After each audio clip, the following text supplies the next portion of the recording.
So today we're going to use the EntityStream product to create a couple of table repositories, one for employee data and one for payroll data, which we can use to match between those different sources to identify where there may be some level of similarity. This is an important aspect of GDPR, where being able to bring together information from lots of different repositories on person's data to identify where you're storing that information and keep an audit trail of that information in a single point. So the first thing we need to do is create a data model. As you can see, we have an empty installation of EntityStream here. I'm going to import our employee file. My employee file in this example is a spreadsheet. It doesn't have to be a spreadsheet. It can be an XML file, a CSV file, or any other textual type information. In fact, you can also use tables in a relational database to bring the information in too. So I'm just going to import the metadata from that Excel spreadsheet. My key field is my employee ID. As you can see, it's identified all the other fields that I might be interested in. I'm going to choose my first name as my label field. The reason I choose my first name is because I'm actually going in now to change that metadata and to make my last name also a label field as well. So in my search results and in my tasks, I'll also see the surname or the last name appearing. Let me just save that information.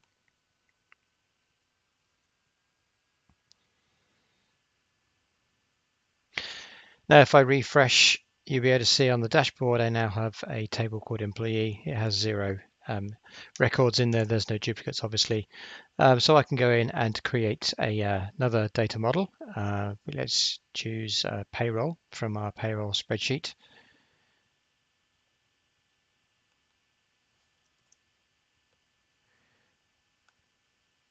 And again, I'm going to choose my employee ID is my key field, and my first name is my label field. Before I go ahead, I'm actually going to rename that field before I save it. And I'm also going to assign position number 2 to my last name, just so I've got 2 fields in my my search results. Nothing else needs to be done in the data model. We try to keep information primarily as it is. So we try not to do any transformation on that data.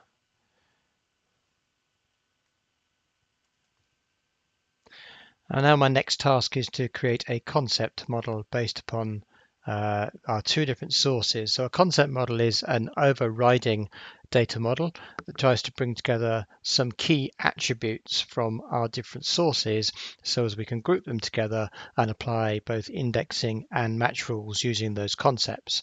So the first thing we do is create a concept group. I'm going to call it person. Within my concept group, I'll add a concept which is going to be called person name. And as you can see here, it's saying to me I can map my payroll and my employee entity details, which I'm going to do. I'm going to specify first name and last name for my payroll, and then also first name and last name for my employee. Now, if I had different types of files and maybe instead of a first name and last name, maybe I had a full name, or it was split into first, middle, and last, all I have to do is map the appropriate fields and the appropriate sources through into my concept. Before I save my concept, I need to tell it roughly what is this concept for. So as you can see in EntityStream, we have a lot of different types of concepts ranging from company names, person names, postcodes, strings, ages, addresses, and things like this. So the most appropriate one to use here is a person name. I'm going to give it a minimum and maximum key width. Now, what this will do is if you have a minimum key width of 1, then it will take each of the tokens in the name and it will make that searchable. So if my name is James Smith, then it will say that I'll have a James as a token that's searchable and Smith as a token that's searchable. So I can search on James Smith or James and Smith. If I've got more than 3 names in my name, it's going to ignore them because I'm saying my maximum key width is 3. So if I had 2 middle names, it will ignore it will ignore one of the middle names each time and create two sets of matches for it.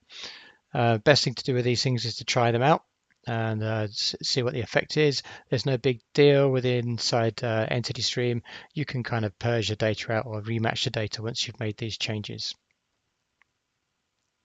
And make this a mandatory key component. Right, so I've saved my concepts. And finally, I need to create some indexes and a match rule. And the first thing to do is to create an index for person index. And it's based on my person concept. It's used for matching and it's used for searching. I can save that. That's saved successfully. And now the final step is to create a match rule. A match rule, again, is very simple. All we have to do is specify that it's a person-based match rule. My accept weight, I'm going to specify as 1. And my reject weight, I'm going to specify as 1. Now, if there was more than one field in my match rule, maybe I was using person name and address, I can specify the weighting for each of those parts of that match rule. So if my person name was twice as important as my address, I'd use an accept weight of 2 on my person name and accept weight of 1 on my address. The same concept applies, but in reverse for reject weight.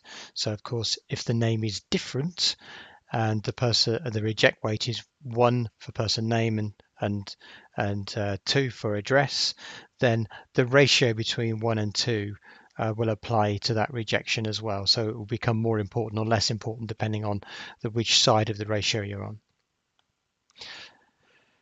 Going to save that off. So I've created a data model, I've created a concept model, and I created a match rule.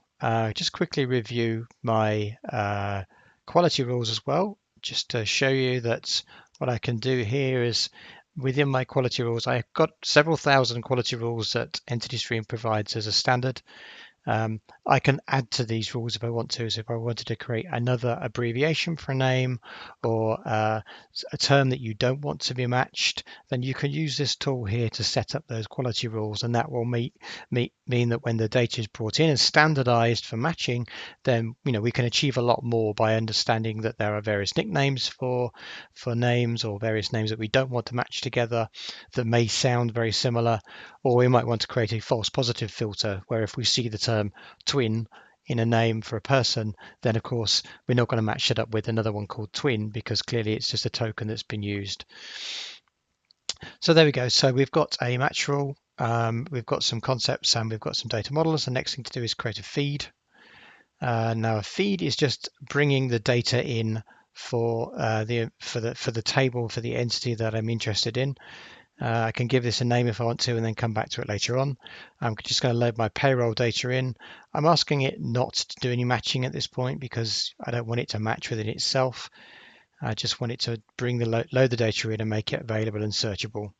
Now, because I renamed my employee ID to payroll ID, it's asking me to make that manual mapping for it. But once that's done, and I can save that, and it's running in the background.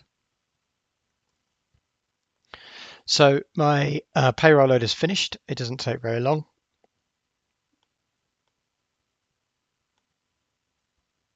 It's loaded the 13 records needed.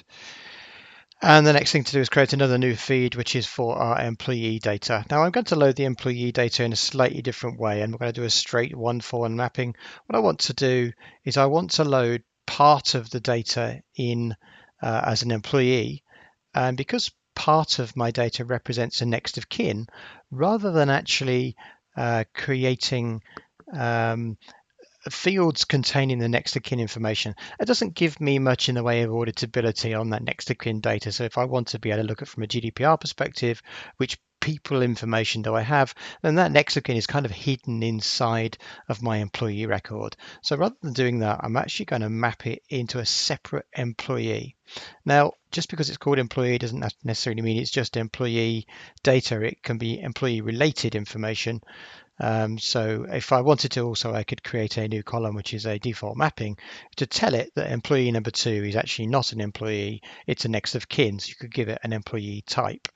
You could also specify where the data comes from. So you could say, it came from the employee system, so therefore it has this level of implied consent attached to it using these default mappings. So what I'm doing here is I'm just basically going through and saving my employee data mappings here. Now, because I don't have an identifier for my next of kin, there's no employee ID, it doesn't matter what EntityStream is going to do. Is it's going to say, look, I'm just going to assign you an ID which you can use inside EntityStream, which can uniquely identify that particular person. So the system is now loading that data. There's about 1,000 or 2,000 people in that file. So it's going to take a couple of seconds. There you go, it's taken 4. And the information is now loaded in. Now, what I didn't do as part of this process is I didn't create an employee to mapping relationship. So within my file itself, I also had a manager ID within there as well, a manager column. So what I'm going to do here on this particular run is I'm going to do the same process again, but this time I'm going to specify parent as relationship type. And I'm going to say exactly the same information, but for my employee manager ID, I'm going to map that to an employee to employee ID. What it's going to do is it's going to create a hierarchy for me. So it's going to say that I'm going to take my manager ID, which is a parentage identifier in my data. So it's an immediate parent of someone that works there. It's their manager. And I'm going to map that through to employee two's employee ID. And this should create for me a hierarchy of all the people that work within my organization. Now it's going through and it's loading that data. And again, it's finished loading that data, a couple of thousand records, I think, 1,000 records. And that information is now available. If I go onto my dashboard, you'll see that I've got 2,000 employees, which is essentially my next of kin, and my managers and my employees. And I've got 7 payroll records over here as well with 7 potential linkages. Those potential linkages have been identified between payroll and employee. You can see that because the numbers are both the same on both of these linkage numbers here.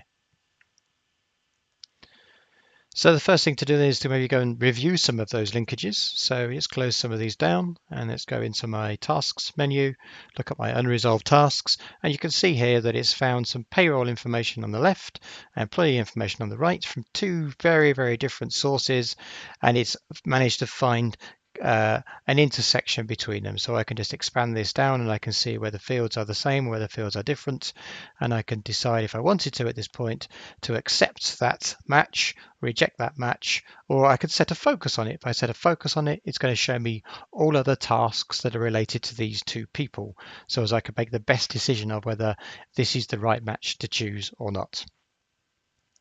Clearly, if I'd set up my match rules correctly, what I would want to do is I would say that anything around the 92% or above should be automatically accepted. So these records would be automatically linked together based upon that setting which we had at that concept in those match rules.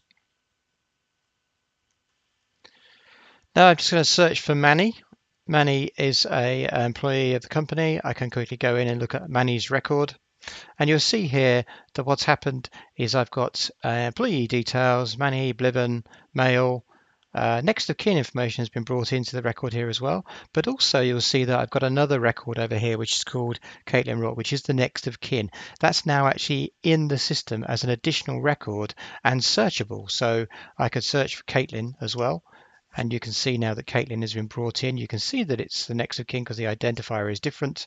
And again, if I was to go and edit Caitlin's record, you'll see that she's related to Manny Bliven. And so there's a record, there's a relationship record between those 2. Finally, also, I could go in and I could look at the hierarchy. Clearly, because Caitlin doesn't have any employment, so I'll go back to Manny's record, sorry.